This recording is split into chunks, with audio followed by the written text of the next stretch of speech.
NYPA. It's time to start the show, so search for the squad and listen out for the promo with the West Wild Spitter spinners webbing to a chokehold. Make it unfold, 5 o'clock.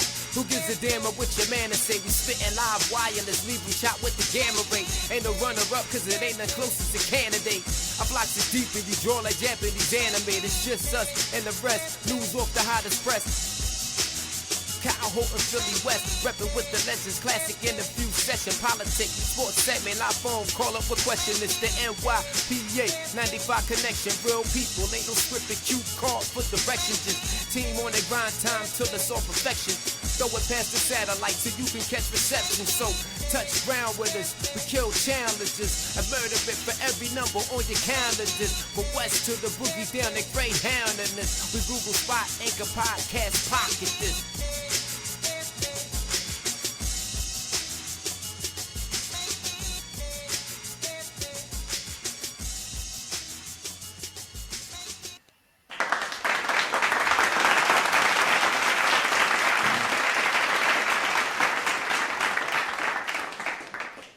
Welcome everyone to another episode of NYPA Entertainment Radio. It's your boy KG, broadcasting from the NYPA studios on this beautiful summer Sunday, the first weekend in the month of August. We're grinding through the year. I can't believe we're like at the tail end of the summertime, and it's crazy.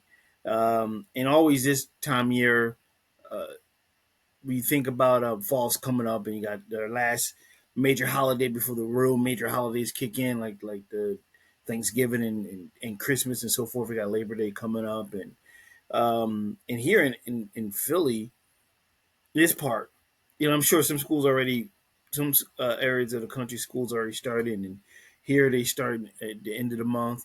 Back in the days to be at the Labor Day, but they getting the kids in early.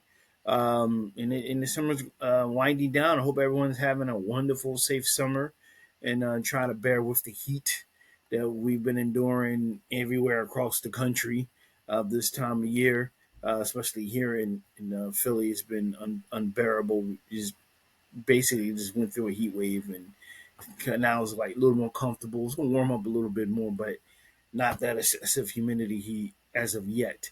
As we go into the long stretch of the dog days of summer, as they say.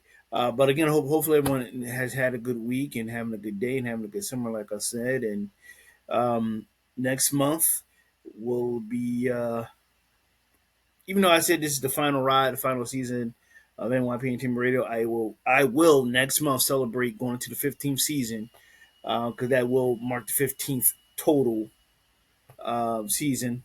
But like I said, in December, I'm wrapping it up, and that's coming to a close. I'm just shutting it down, and in 2026, moving on with a brand new podcast, who is Kyle Graham. So that'll be in 2026. And just the last ride of NYPA Entertainment Radio, and just trying to prepare for the next one. So I'm looking forward to that. It should be exciting. It's going like same guy, same type of format, just change the name, move on, and minor tweaks here and there. But it was just time, like I said, to close that book, start something brand new that's 100% my creation and so forth. So looking forward to that in 2026. But until then, we're here in 2025, and we got a lot of things to get into. Let's see here. It's been a little after last week, when last week was just nuts with the deaths and everything. It kind of quieted down for the most part, because we had a hell of a week. Just overall in pop culture with the deaths of Malcolm Jamal Warner, Hulk Hogan, and Ozzy Osbourne. It was just all at one time, so it was kind of good to kind of have a semi-quiet week, I like to say. Just typical, news articles and so forth. Now, I discussed this maybe like last month, and it was about the Meet the Parents sequel. So we got official title, and I already told you when it's coming out. So Meet the Parents 4 will officially be titled Fokker and Law. Fokker-in-law, which already got me chuckling already. So the fourth installment of Meet the Parents film franchise will officially be titled Fokker-in-Law. Universal Pictures announced the news this past Monday in an Instagram post, which confirmed that the film will be released on Thanksgiving 2026. Ben Stiller, Robert De Niro, Blythe Danner, Terry Polo, and Owen Wilson will return to reprise their characters.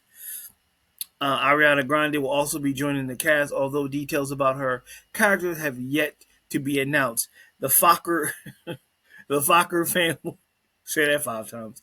The Fokker family is expanding the caption for the post, which was also shared by Stiller and Grande's Instagram accounts. Um, the first Meet the Parents film was released in 2000, with '04's Meet the Fockers and 2010's Little Fockers sequels following. The film follows Greg Fokker, Stiller, a nurse from Chicago, and his partner Pam, which is Terry Polo, as he navigates milestones in their relationship while dealing with her overprotective former CIA agent father, Jack, which is Robert De Niro, leading to plenty of hilarious, awkward moments along the way. Plot points and details about Fokker-in-Law, which will be directed by Little Fokker's producer John Hamburg, have not yet been released. An announcement from Universal also revealed that Booksmart star Beanie Feldstein will also be featured in the cast.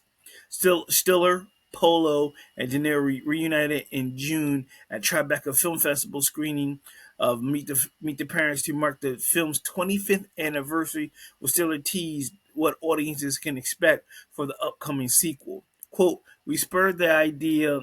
We spurred. We spurred the idea. Is that I'm the age that Bob was when we did the first movie. It felt like a mirror to the first film, where one of my kids is thinking about introducing his person to his family. Although they stayed mum on details, De Niro teased that he already read the screenplay at the time.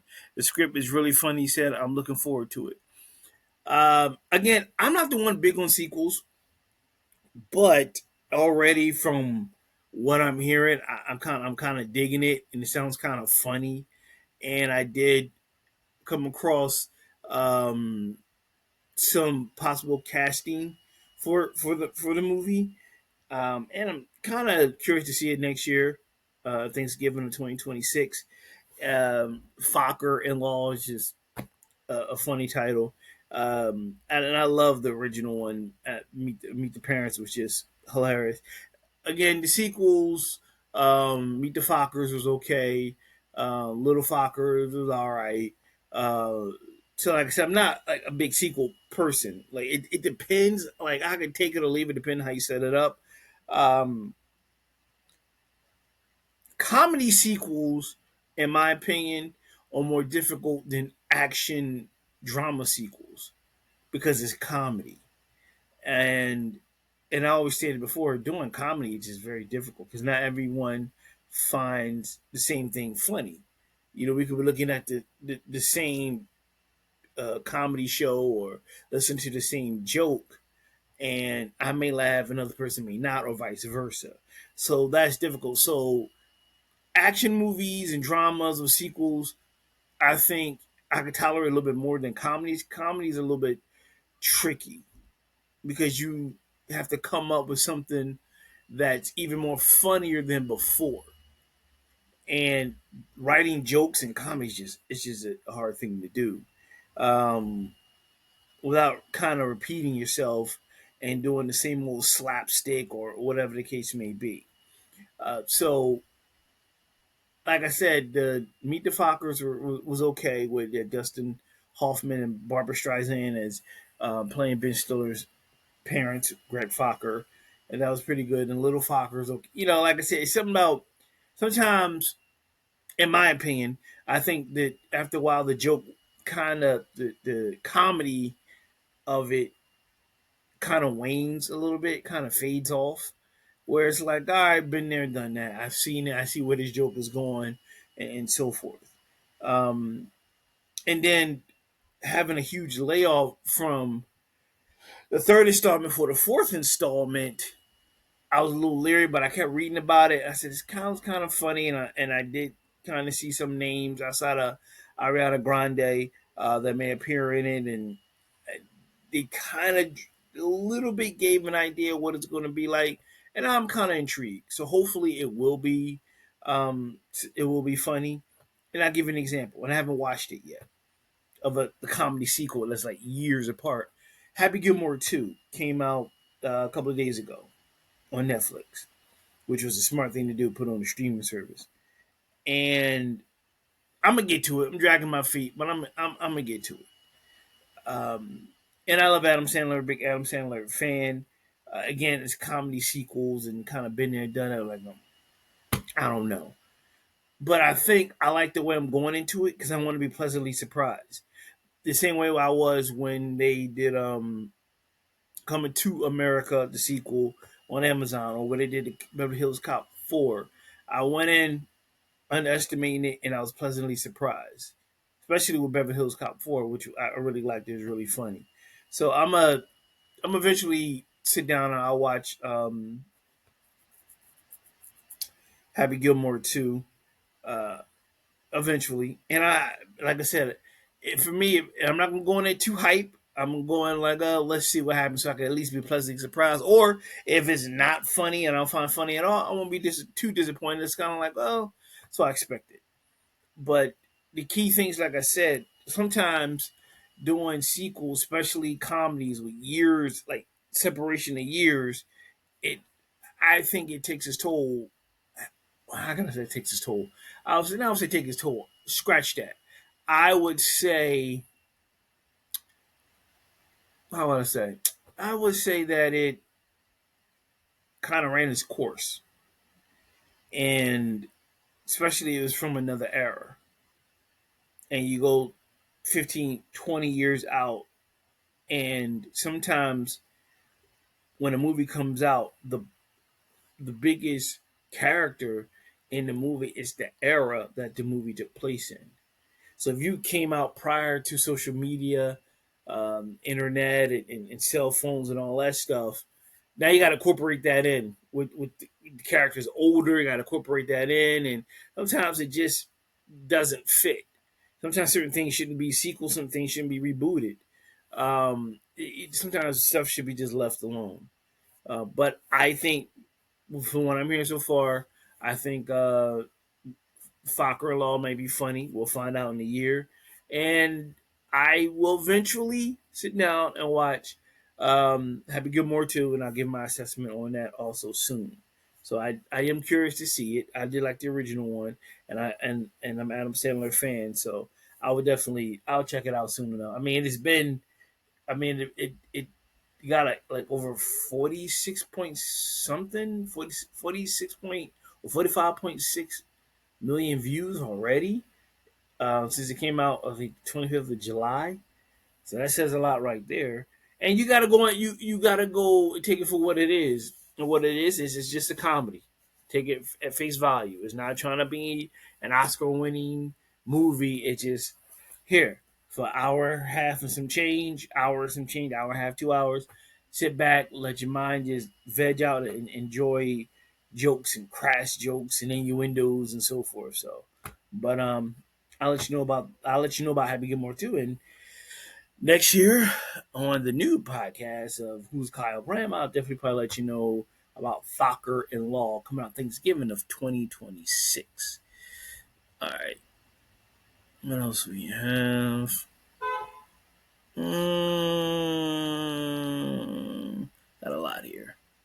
Let's start with another film, or filmmaker, I should say, come about his new film. Spike Lee says ASAP Rocky held his own with Denzel Washington in the new movie. They go toe to toe. Spike Lee is praising ASAP Rocky acting skills while appearing this past Thursday on the Tonight Show.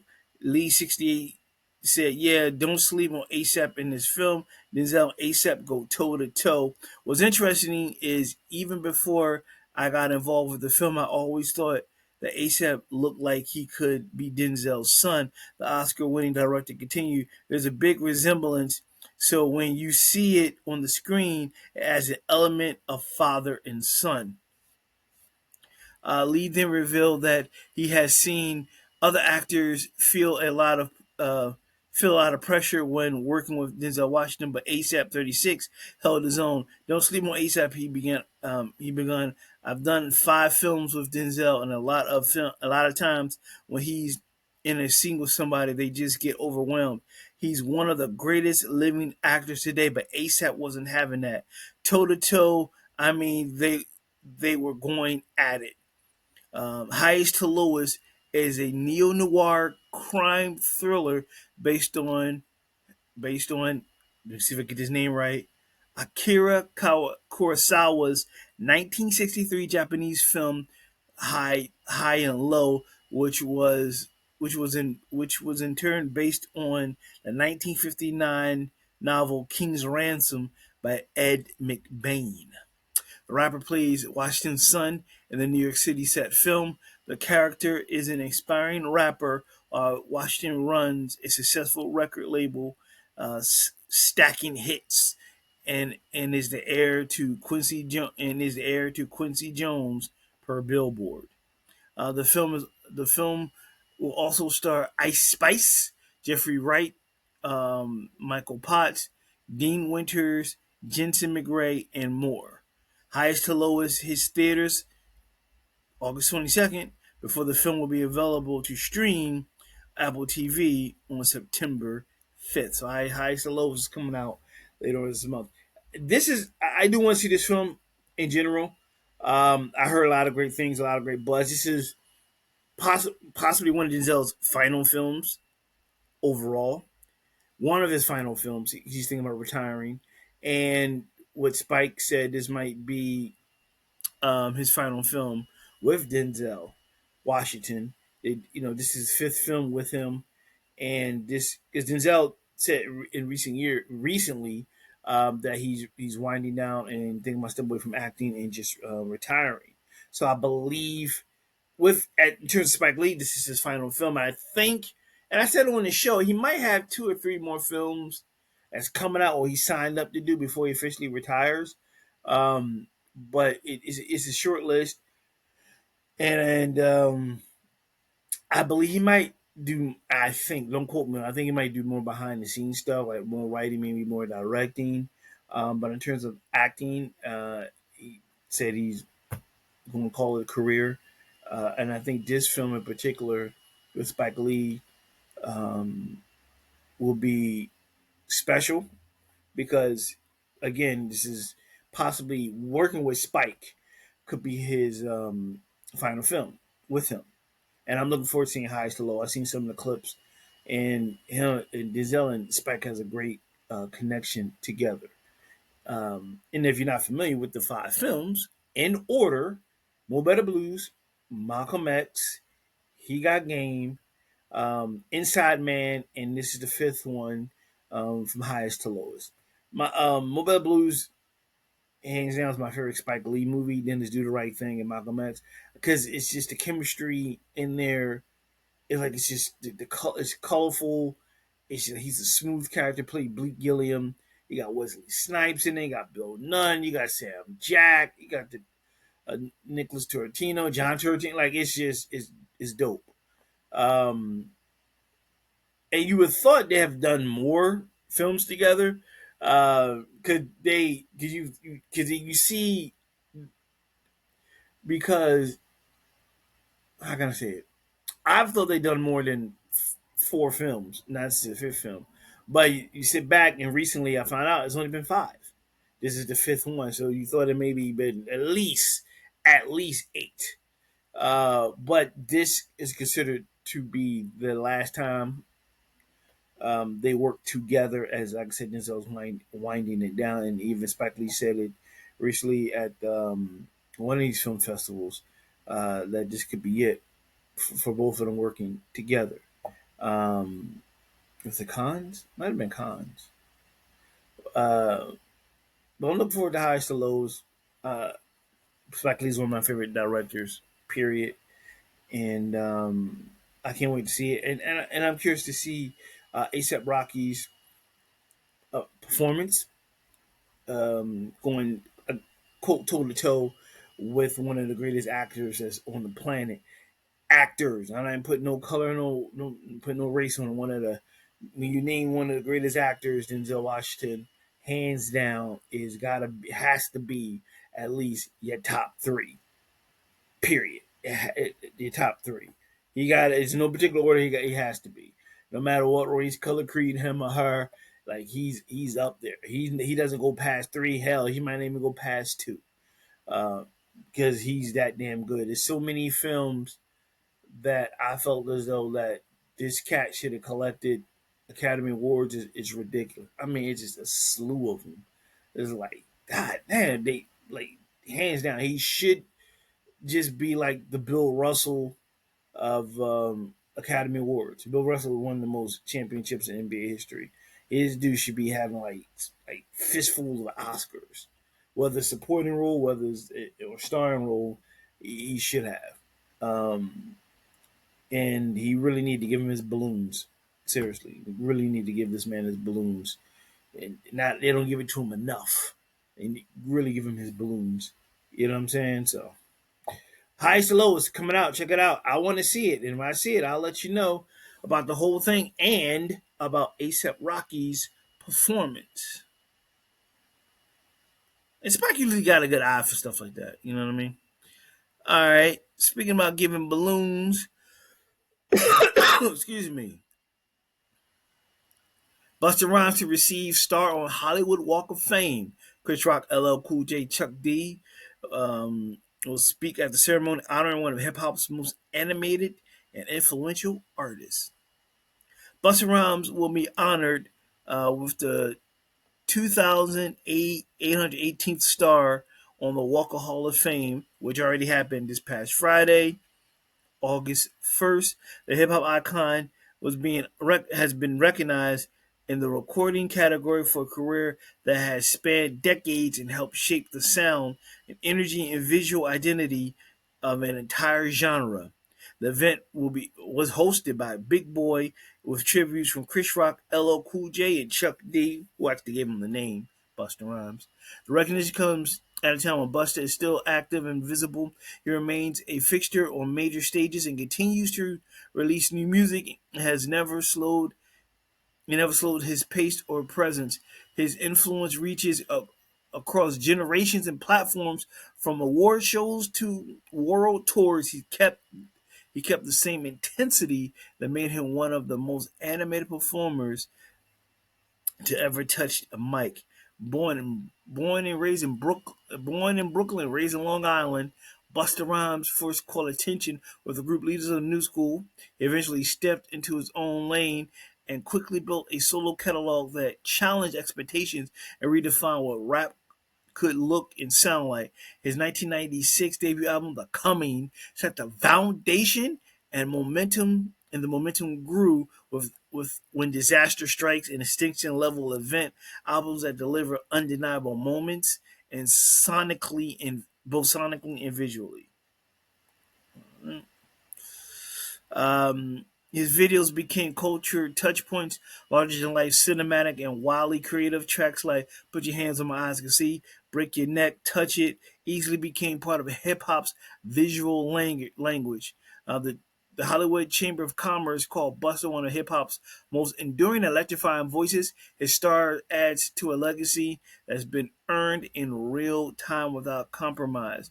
Fans you should have tuned in on the ceremony on the walkoffame.com on Friday, August 1st. Busta Bus. Um, that's what I'm talking about. Giving someone their balloons while they're still here. And Busta deserves it. Part of me growing up in the 90s as a teenager is, and the music I listen to is Busta Rhymes, Leaders of the New School, and Busta by himself. Um, and just another castle that he seen. Come on, man, Leaders of New School, Busta Rhymes, the mighty infamous. The first time I saw him with Leaders of New School, he just stood out between, you know, Dinkle D and Charlie Brown. He just stood out. and that group was dope. And of course, you never forget the time Live on Yo MTV Raps when the group broke up on the air. That was crazy. But his breakout performance was on a Tribe Called Quest Scenario, and it just stood out. And like and even he said that, and the rest was just history. And then he just took over the '90s, man, and he just every like video, Rap City, the jukebox, MTV TV Raps. Busta was everywhere. He did like Pastor Cavazo. Yeah, he did. You know what I mean? A lot of beats that got your neck like boom, boom, like yo, Busta's that dude. Then and now, one of the legends, the icons in the game, still putting out good music and go toe to toe with anyone. Quite frankly, one of my favorite MCs, and I'm glad to see that he's getting his balloons while he's still here. And with things going on, man, it's good to honor people while they're here. Give them their balloons, show them their love and respect. Now, I know what you're thinking, and I think I explained this before. When I say give them their balloons, is I don't like the whole give them their flowers. I don't like that because they say give them their flowers right here because you give them their flowers when they die. You put flowers or whatever. I say give them their balloons because number one, I'm different and I'm cool like that, and balloons are more festive. Balloons lift you up and take you to the heavens. Flowers wither, they die, they go into the ground. Sounds kind of warped, but I like it. So I just switch it up and say, give them their balloons. It's more festive. It's more fun. You know what I mean? Like that's why I say I'm glad he's getting his balloons, and for Busta, like give him his balloons while he's still here. Give a lot of people their balloons while they're here. It's a celebratory moment for those who are still here, that are in our lives, whether celebrities or civilians alike. We should all give people their balloons. You know what I mean? Like give it to them. And I'm glad Busta's has got his, and you anytime you in Hollywood and you walk, you check out the stars on the pavement, go say hi to Busta, give him a shout out, and it's good that again he's here to enjoy that, and it's rarity to see someone in hip hop um, get this type of acknowledgement, and honor, and that's dope because he is one of the best. If I had to put a starting lineup of five, Buster's in the five. They go up against any other lineup, like he's definitely in my five, along with Redman, Ghostface. You know what I mean? Like I could come on, because Bust and Ludacris, Bust, yeah, I'll stand there like get him. So it's dope. Shout out to Busta Bust. He making the good music. He got the hits, man. Um, that's just a huge part of my teenage life. Like I said, um, PTA, sob story. I can go on and on, man. It's just that's my teenage years in the '90s, through junior high school, and college. Bus is a huge part. So every time I hear a Busta Rhymes song from that era, I know where I was at, what I was getting into, um, at what house party, college party, or whatever. Uh, that's dope. That's really dope. It's like good memories, man. Like I said, a lot of people love nostalgia, and that's perfect nostalgia right there. Shout out to Busting in his balloons. All right, let us move on. Well, I'm out of balloon giving, so we get into some controversy here. Okay, let's do it. I'll do this. Ye, so it says Ye didn't co-write Telekinesis demo. Says gospel artist suing Travis Scott, SZA, and Future. Victory Boyd argues in a new court filing that she's the sole author of a recording adapted for the Billboard Hot 100 hit Telekinesis, after the trio claimed Ye gave them permission. The gospel. Wait a minute. Okay. Let me pull this up. Let me see. Can I get this? I don't think this is. Wait a minute, y'all. Might have a blooper here. Give me 1 minute. Okay. Nope. It wouldn't give me access to this. I had the article pulled up and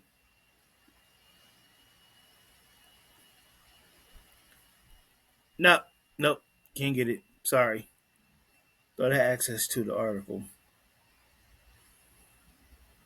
I am not doing that. Okay. My bad. It happens. I thought I had access to the story and I don't. Forget that then. This website acting kind of goofy.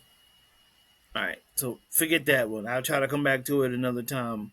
But yeah, it has something about Kanye, and the website was acting up and wouldn't give me access to it. So my apologies. It happens. All right. So move on. Wait for this to pull up. Dean Cain claims he was sexually harassed on the set of 90s Superman TV series. Dean Cain claimed that he was a victim of sexual harassment when he was Superman. Sorry, pop ups. In a new interview with Variety, the 58-year-old actor made a bombshell claim about his experience starring the 1990s TV series Lois and Clark. Quote, I have had the biggest sexual harassment lawsuit in Hollywood history, he told the outlet. Variety noted that Cain didn't name the person who allegedly harassed him and declined to elaborate on the matter. Cain played the superhero Lois and Clark, No Adventures of Superman, which aired on ABC from '93 to '97.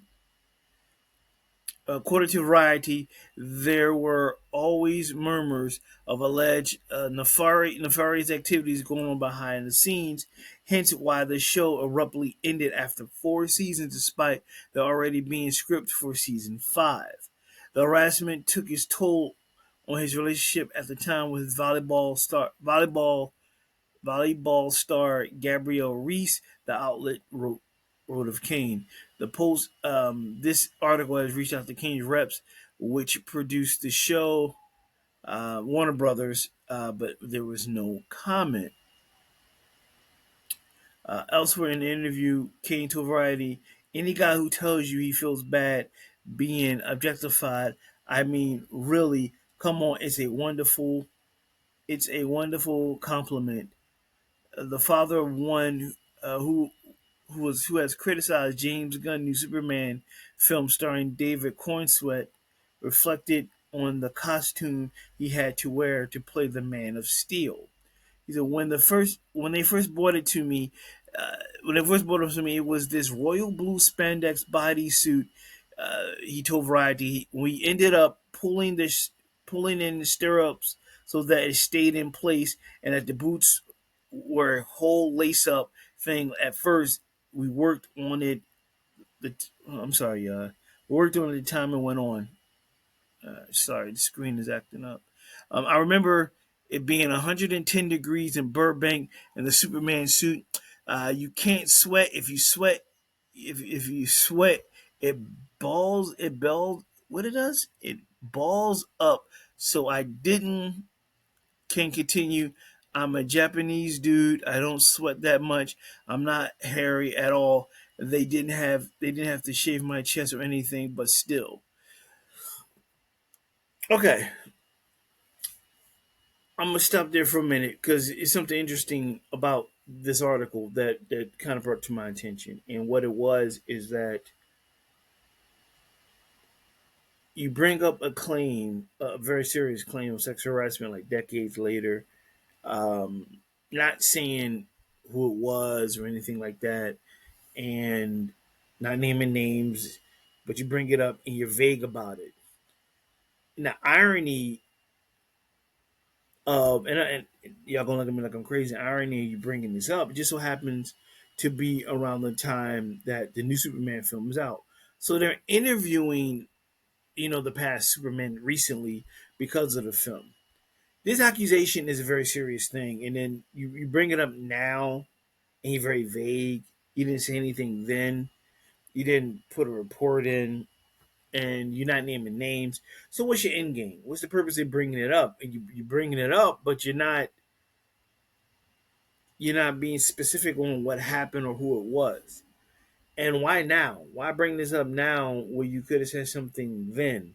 Um, it's been years. It's been over 30 years if I'm doing my math correctly. Um, and it's kind of, I'm kind of curious on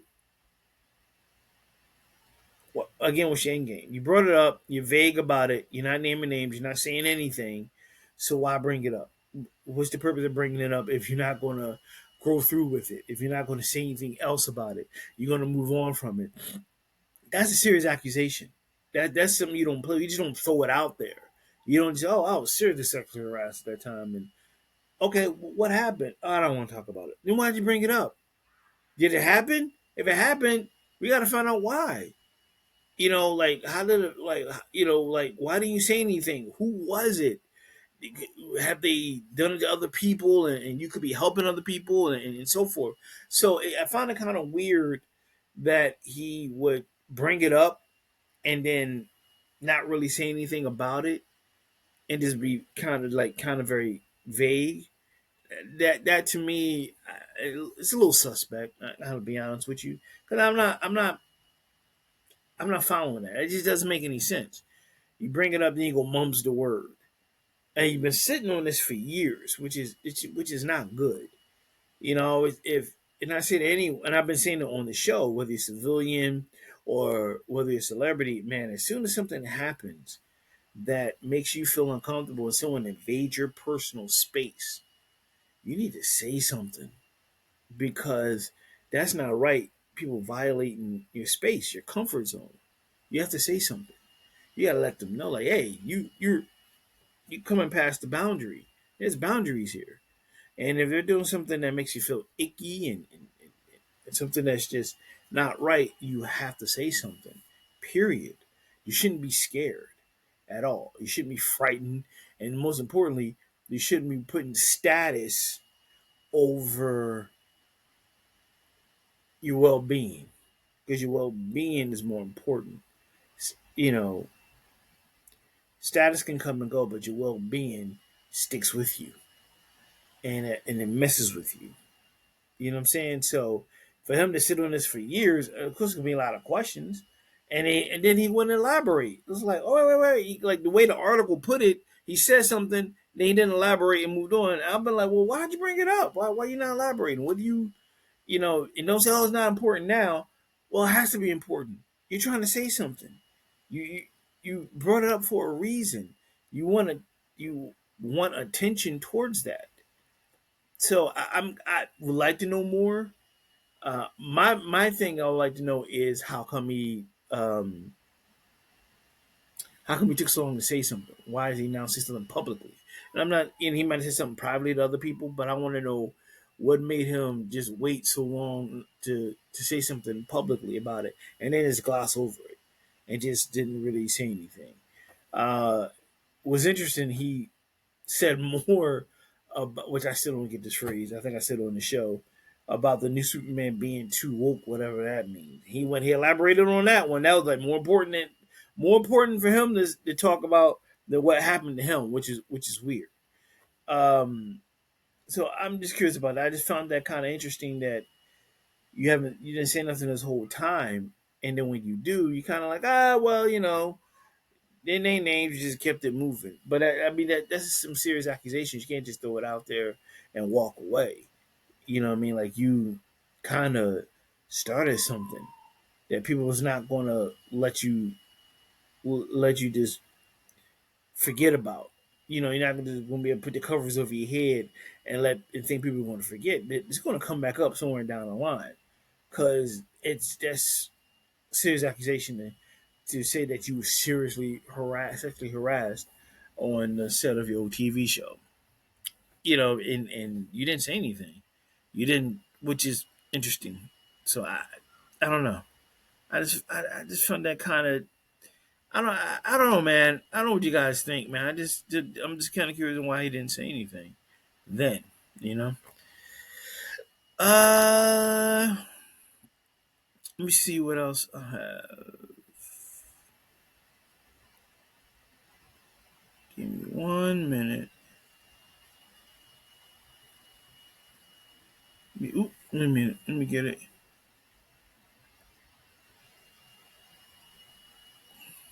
Okay. Trying to get this article pulled up. Cool. Here we go. Things acting kind of funny today, folks.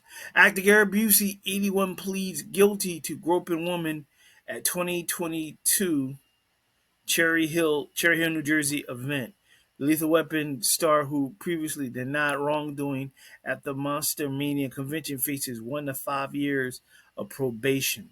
Gary Busey pleaded guilty to a charge of groping a woman's buttocks during a meet and greet with the actor at the Monster Mania convention in Cherry Hill, New Jersey in August of 2022. The 81-year-old Lethal Weapon star had long denied a slew of allegations stemming from his appearance at the annual film convention that was held at the Doubletree Hotel on Route 70. Busey, who lives in Malibu, California, was permitted to submit his plea Thursday during a video conference hearing before Judge Gwendolyn Blue, that's a cool name, in Camden Superior Court. He faces 1 to 5 years of probation and must pay fines.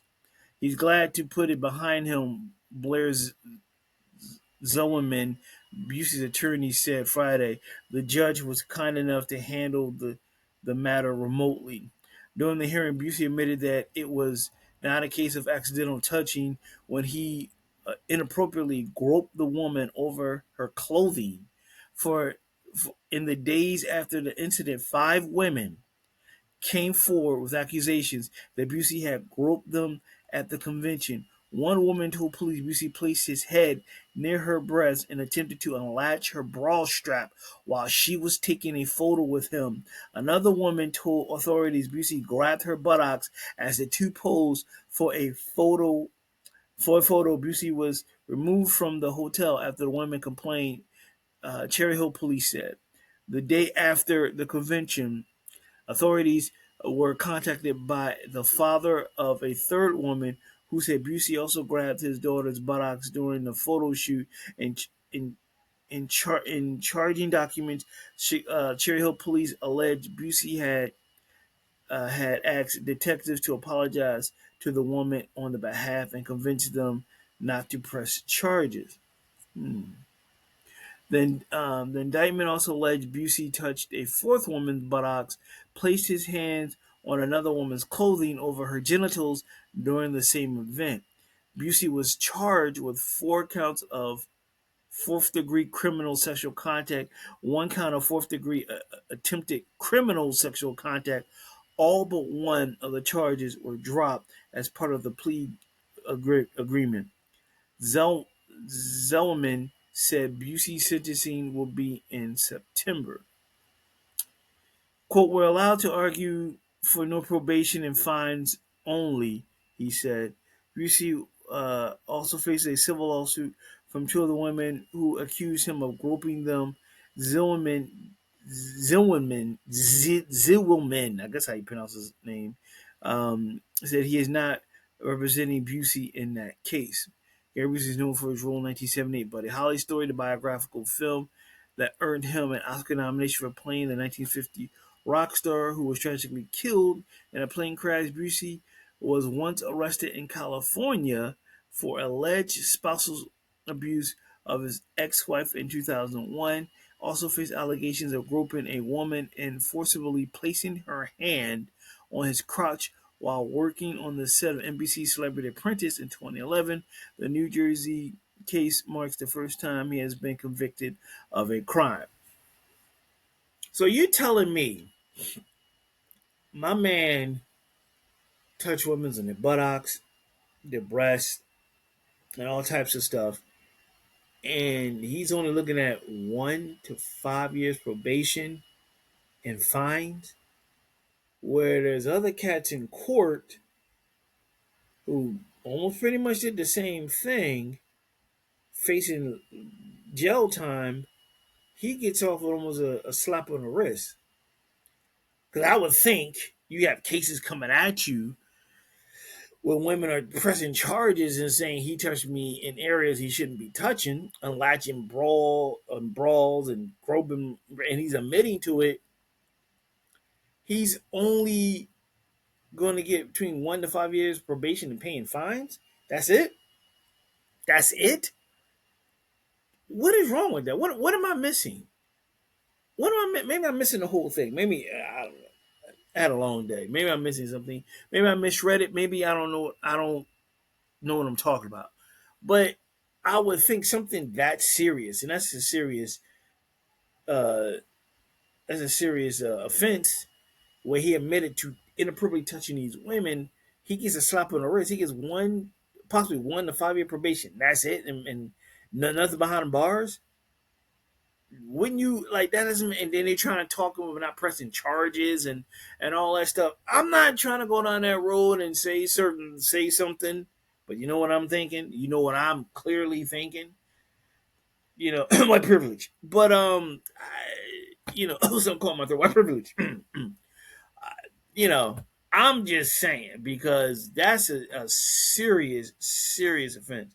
You're touching women in areas you're not be touching, like you just groping and grabbing and all that stuff, and you're apologizing, and they're like, all right, what if we'll give them 1 to 5 year probation, pay the fines.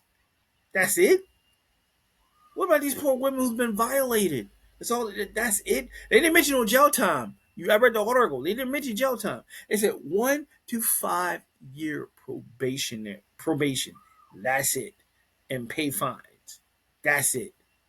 That's it. No, nothing. Not a year in jail. Like nothing. That like I I don't. And he admitted to it. We got cats going to jail. Cats on trial. Who's like, I never did. I didn't do it. And you still pressing him. You got this man admitting that what he did was wrong, and beginning he lied, then admit he did wrong, and they're like, "Oh, you little rascal! You old fart! That's give him 1 to 5 years. Cut it out. He didn't mean it. Like that's really what you're doing. You're giving him permission. That's not cool. That's again boundaries, and he just doing things he shouldn't have been doing. It incenses me that the fact that he's getting a slap on the wrist, like it's multiple women complaining, and ain't the first time he did this. He did this joint back in 2011. He had a woman try to get a woman to touch his crotch, and he's still walking around like nothing happened. Privilege. Sorry, something coming back up. Um, I don't get it. I don't get it. I don't understand that. That doesn't make any sense to me. You have cats who alleged this stuff, who have done time and got the scarlet letter on them, and no one bats an eye at this cat. And knowingly he did this, this is a perfect example, man, of trying to go down that route. But that's crazy. Like he violated these women, and he get a slap on the wrist. That's it. And it was so kind enough where it's like, we'll do a Zoom. You don't have to come into a courtroom. Sit in the comfort of your home. Relax. You ain't got to come to court. Relax. Have a beverage. It's on us. You little scamp.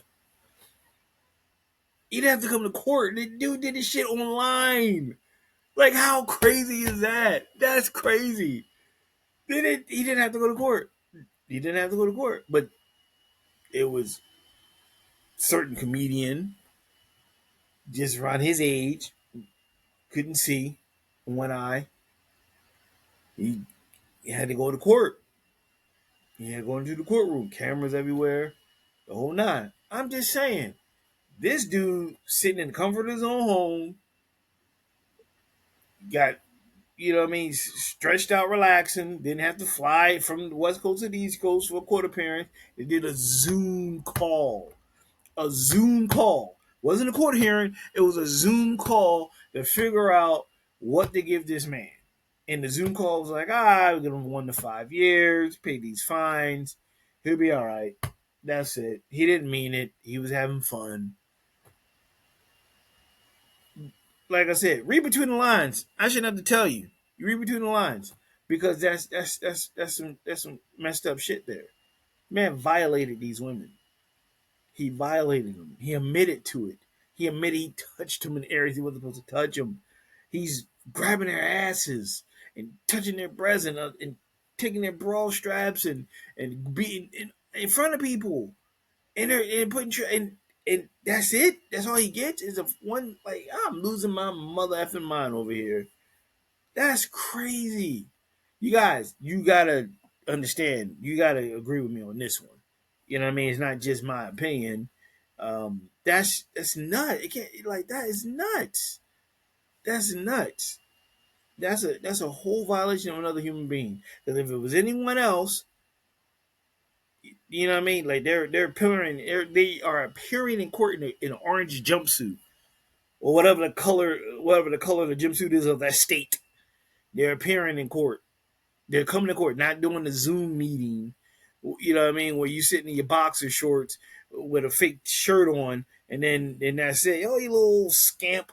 He just being fun. Yeah, like, come on. Like, he didn't have to appear in court. Like, what that was. Like, when did that change? When did that all change? You didn't have to appear in court after you violated women. I don't know. That's some goofball shit there, man. I don't get that. I don't get that at all. Anyway, last but not least, let's see what I got before I say anything. Okay, let's pull up.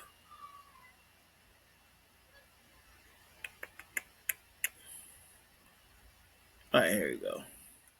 That's just some bullshit. Anyway, Aiden Ross blasts LeBron James for singing Kendrick Lamar's "Not Like Us." What a piece of shit human. That's not what I said. That's what Aiden Ross said. Aiden Ross has come to Drake's defense and blasted LeBron James after footage surfaced earlier last week of the Los Angeles Lakers superstar in France dancing and sing along to Kendrick Lamar's "Not Like Us" diss.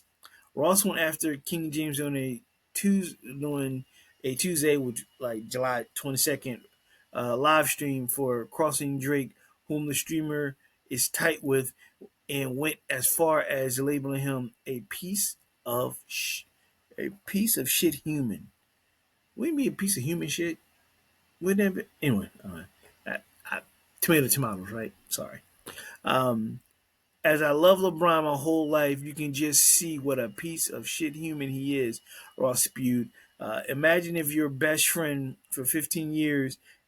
Imagine if your best friend for 15 years and he met his actual children and you're rapping to a song about him being a pedophile. It's sad.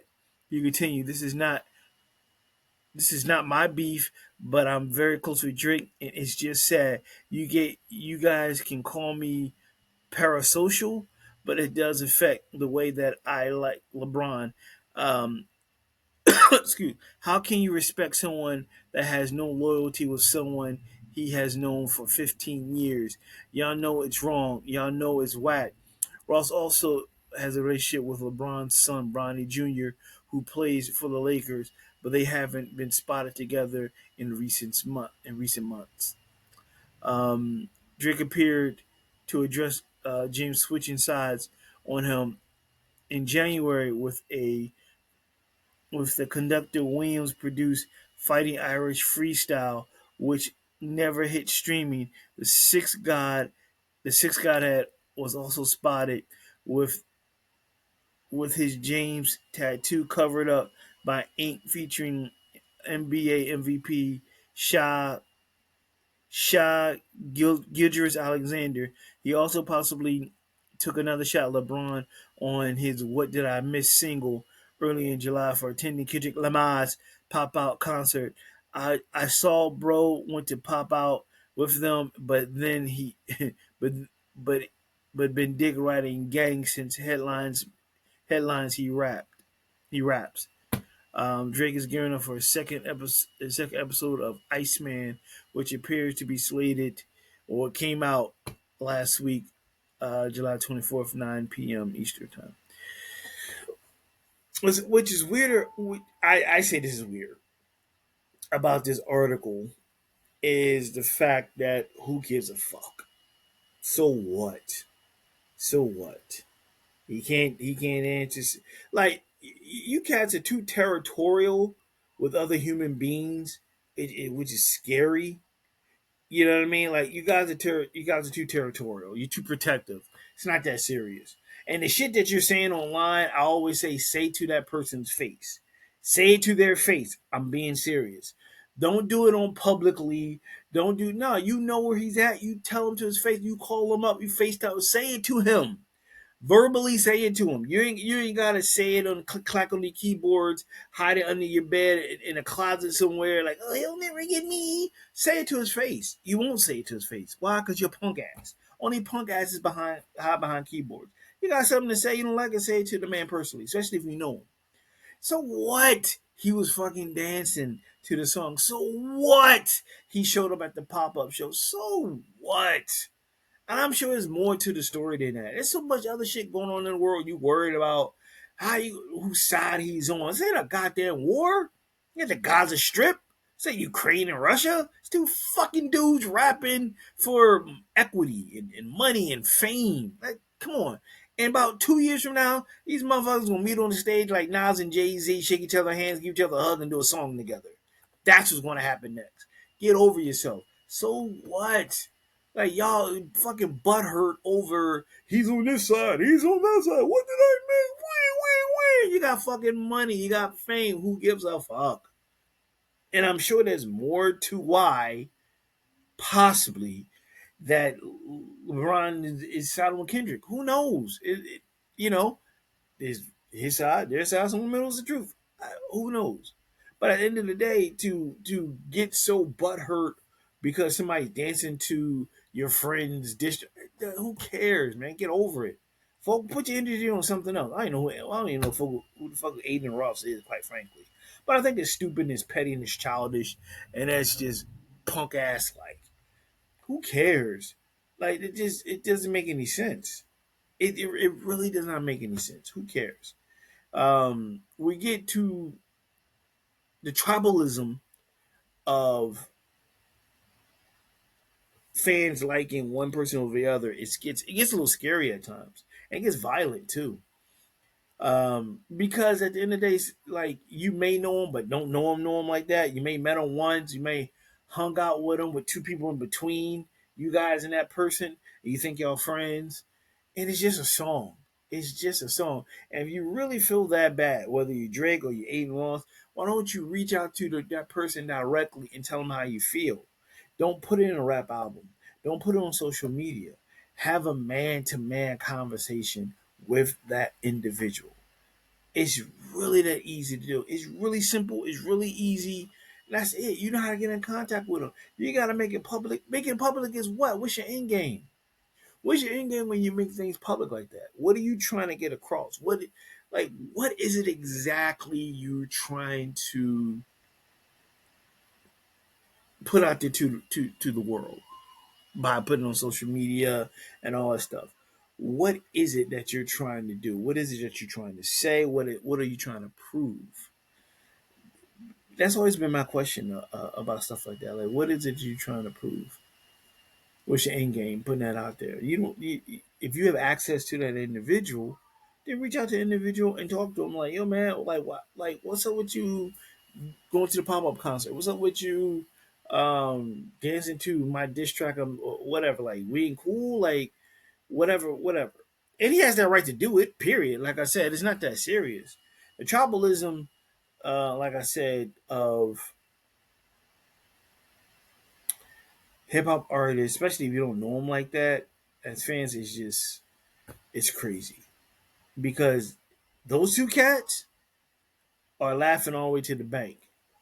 Drake and Kendrick, they're laughing all the way to the bank. Trust me. And like I said, 2 years from now, 2 years from now, do not be surprised, or maybe a year from now. Like I just said, them two cats make a surprise appearance on some summer jam stage somewhere like Nas and Jay-Z, shake each other's hand, the crowd goes crazy, they give each other a hug, and break out their new single together, and they go on a world tour, make millions of dollars, and then behind the scenes they laughing like, we tricked them. You never know. You never know. You gotta think about that. You never know. Remember, it's entertainment, folks. Sometimes you gotta stir the pot, stir the shit. You gotta get tongues wagging. You gotta, you know what I mean? You gotta keep your name, you gotta keep shit relevant. You gotta be 5 steps ahead of people. I'm not saying that's the way. I'm not saying they doing that, but you never know. You never know. A lot of stuff in entertainment is smoke and mirrors. You know what I mean? So you gotta be mindful of that. Everything what you see in the world of entertainment, music, television, film, whatever, it's not what appears to be real. You dig what I'm saying? It's actually smoke and mirrors. It just movements of cards, you know. 3 card Monty, boom, boom, boom, boom, boom, boom, boom, boom, boom. Follow the show, boom, boom, boom, boom, boom, boom. Because you got to keep people on their toes. Period. That's what it's all about. So everything, like I said, everything what you see is not always accurate. It's not always real. It's a show. It's entertainment. Got to keep you guessing. Got to keep everything riveting. You got to keep everybody on their toes and so forth. So that's a high percentage of it. You know what I mean? So, well, that's it for me for this week. Thank you, everyone, for taking the time out for this week's episode of NYPA Entertainment Radio. Again, I apologize for the Kanye article. The website was acting up, it was blocking the rest of the article what I wanted to talk about. Hopefully, I can find it and bring it up for next week's show. And as always, remember to subscribe to NYPA Entertainment Radio, the last ride, the final journey, the final season here on YouTube, here on Riverside, on Spotify, and other platforms to come. And in 2026, Who is Kyle Graham will be appearing. Again, as I always say, ladies and gentlemen, boys and girls, have a good week. Stay positive. Let the bullshit get to you. And, believe whatever high power you believe in and take it day by day. And just hang in there. And it's going to work out. It's all going to work out. It's all going to work out. And Lord willing, I'll see you next week on the final journey, the final ride, the final season of NYPA Entertainment Radio. I will do the clapping, it will fade to black and show the logo because I can't do the outro anymore. So sad. So sad. But it is what it is. Maybe a new outro may come with a new show. Who knows? All right, everybody, I'm out. NYPA Entertainment Radio.